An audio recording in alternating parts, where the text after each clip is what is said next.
At mga kapatid, magandang morning po sa inyong lahat. Happy New Year po! Palakpakan po natin ang ating Panginoon.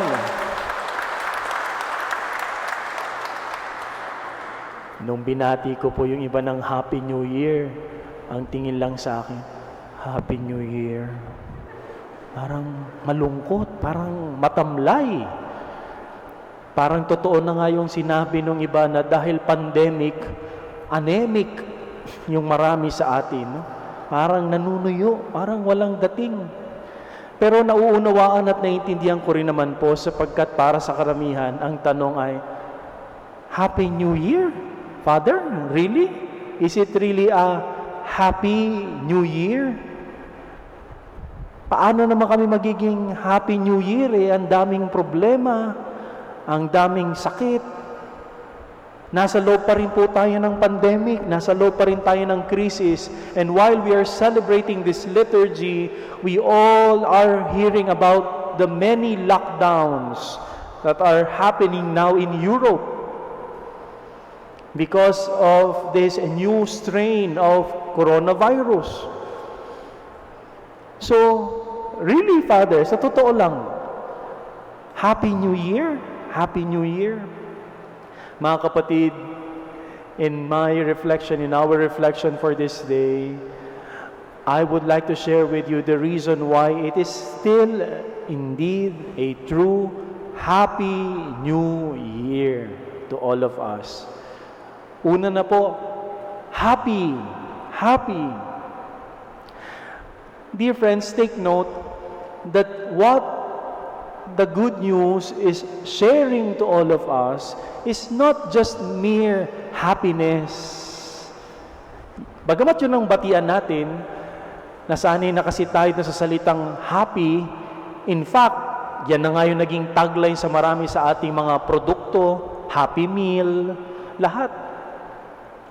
But what we are sharing with you is more than just mere happiness, more than just a feeling, more than just an emotion, but a sense of real, authentic joy. Joy. Yun daw po yung regalo, yun daw yung dulot ng kapanganakan ng ating Panginoong Jesucristo. Totoo, kagabi, walang masyadong putukan, no? Tahimik, payapa. Dati-dati, naalala ko pa po, ako po'y lumaki kasi sa Bukawi, Bulacan.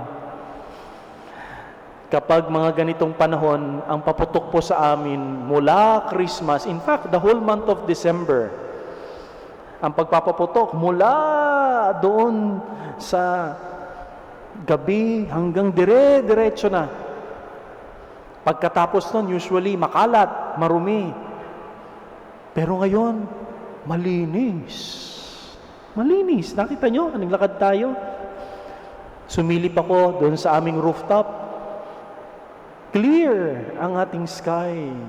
Because hopefully, finally maybe one of the good effect of this pandemic to all of us is that we're rediscovering the true happy celebration of the coming of the new year is not just about creating noise. It's not just about creating loud music and sounds, but about finding a quiet moment to reflect on the goodness of God. Pananahimik.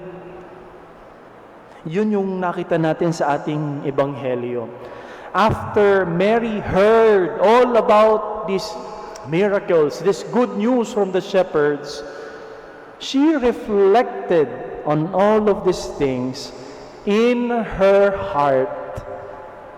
Dinala daw niya sa kanyang puso. Ang lalim nun sa Tagalog, pinagbulay-bulay. Hindi ko alam kung may mauunawan at alam pa yun ng mga kabataan natin yung salitang pinagbulay-bulay. But take note that this is more than just reflection, it is about contemplation. Contemplation. And one good author would reflect or define contemplation as a quiet gaze on God's goodness. Yun daw yung pinagmumula ng talagang saya, nung tuwa. At hindi yun basa-basa nawawala. Yung katotohanan na alam ko, I am blessed by the Lord. Yes, we're undergoing many pains, many struggles, and yet I am sure I am blessed. Ulitin nga po natin yun. I am blessed. Isa pa po, I am blessed. Di ko alam kung anong dating sa atin kapag binabanggit yung salitang yun. Kasi madalas, mukhang nagiging problema natin, ang emphasis kasi palagi, I am cursed. Sinumpa ako, ang hirap po namin, Father, ang dami kong sakit, ang dami kong problema. Kaya nga sa simula nung pagdiriwang ng banal na misa, parang nire-reinforce pa rin natin eh. For my fault, my most grievous fault. Kaya nga, napansin ninyo, in-emphasize ko, sa pag-amin natin ng kasalanan, hindi lamang natin sinasabi na mali tayo. Ang sinasabi natin, may awa ang Diyos. Kasi nagiging problema, parang nakaka-focus na tayo masyado doon sa mali ako, pangit ako. Eh kapag gano'n, hindi ka talaga magiging happy. Happiness is rooted in the recognition that while we are sinners, hindi naman natin inaalis yun, that while we are sinners, God loved us. Minahal tayo ng Diyos with all our ugliness. And if you know that, then you will really see what is true happiness, true joy. Happy. Ikalawa po, new. Sige nga, siguro dumating naman din siguro sa inyo yun. Eh, ano pa naman kasi yung bago, Father? Napapalitan lang naman yung number. Nagiging, okay yun, 2021. So what? So what? Dami na rin naman namin celebrate the New Year. May bago at may bago pa ba? And the answer, my dear friends, yes, yes. Because real, authentic joy will lead us to see that every day, something is new. May nagbabago. Yung katawan lang natin, isipin na lang ninyo. Ito, yung mga naririto, yung organ siguro natin naririyan, but every day, if you will ask science, we are always producing new cells. Meron tayong napoproduce na bago at bagong cells. Kasi kung hindi, mamamatay at mamamatay tayo. Yung hinihinga at hinihinga natin, bago at bago yan. In fact, kung titingnan natin yung ating buong katawan, lagi yang bago. Ang di lang nagbabago, yung pananaw mo, yung pag-iisip mo. Bago ng bago yan. Kaya nga pakulay ka ng pakulay ng buhok. Kasi laging may lumalabas na puti. Bago at bago yan. Kaya nga, pa-pedicure at pa-manicure ka palagi. There's always something new. Because that is God's greatest gift to all of us. To see that something is new. Behold, sabi nga, I make all things new. Yan ang sinabi sa atin. Behold, with the coming of the Messiah, with the coming of Jesus, He makes all things new. But the question is, are we seeing something new? Or perhaps, the better question would be, are we even open to something that is new? Eh, ang problema kasi, kapag bago, nai-intimidate na tayo.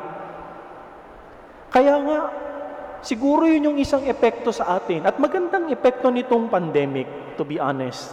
To be honest.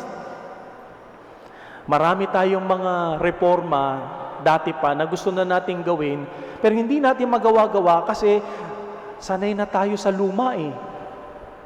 Just to cite an example, in our congregation, ang tagal ko nang sinasabi na mag-paperless tayo pag nagmi-meeting. Huwag na tayo yung mag-print. Ang dami-daming papel. Nasasayang yung mga puno. Basahin na lang ninyo dun sa soft copy. Ang sagot ng mga superior ko, bakit pa? Mas madali yung yung nakasulat. Basahin natin doon nakasulat. Ganon. Okay. Dumating si pandemic. Zoom meeting na lahat. No choice. No choice. Basahin nyo talaga sa soft copy. Yes, I would agree the printed copy will always be better, but all of a sudden, we're open to these new concepts. Pero natuwa ako kasi, ngayon, kapag pinag-uusapan namin yung isang entity namin, for example, in Sri Lanka, that is under our care, talagang natatawagan namin yung Sri Lanka. Nakikita namin yung head at kinakausap namin, how are you? Now it's becoming more and more realistic. Totoo, marami pong inconveniences. Totoo, maraming inconveniences. And we are all struggling with this new form of education. And I would agree, it is all but imperfect. It's all but imperfect. But at least we're trying. Salamat doon sa mga guro na kahit dali-dali, kahit hindi handa, pinagsumikapan na maka-adjust, makalipat. New.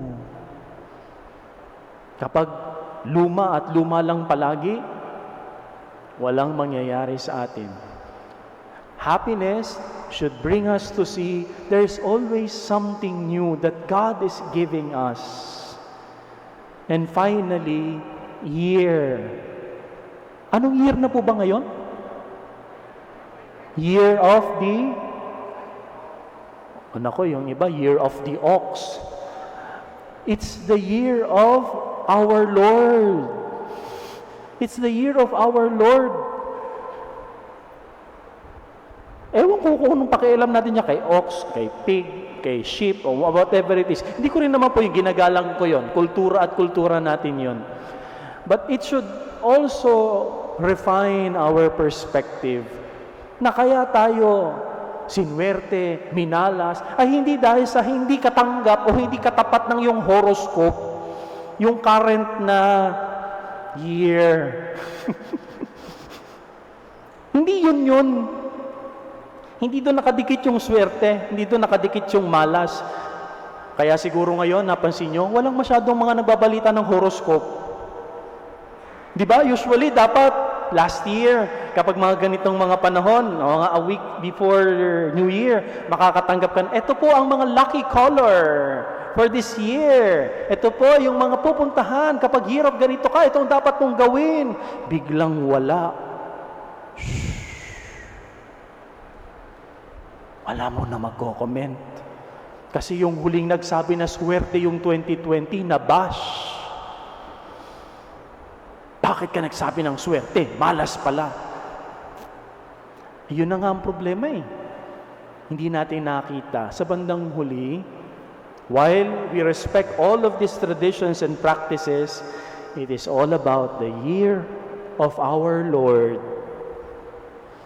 Kaya nga, ang nilalagay natin noon sa history, pagkatapos ng year number, AD.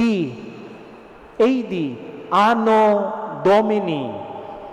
In the year of our Lord, 2020. At ngayon, in the year of our Lord, 2021, hindi po mapapalitan yun. Kahit anong numero pa yan, kahit anong bilang pa yan, it will always be in the year of our Lord.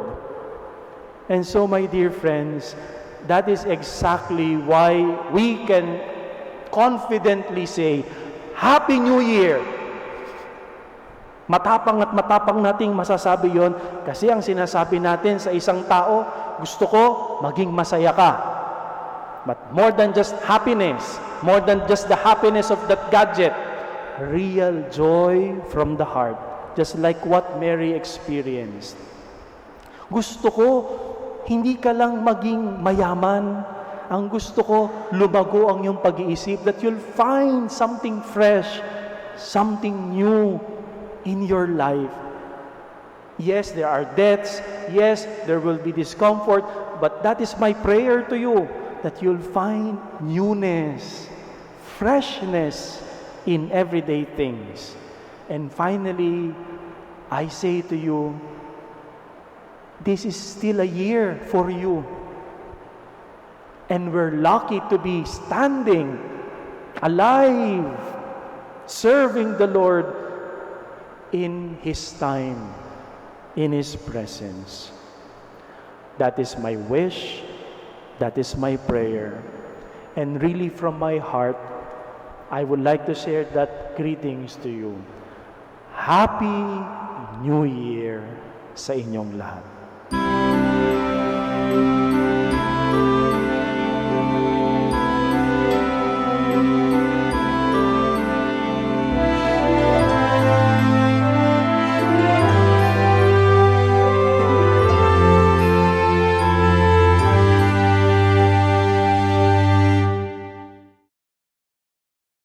May this building which we dedicate to your name be a house of salvation and grace, where Christians gather in fellowship, may worship you in spirit and truth, and grow together in love, in real love, through Christ our Lord.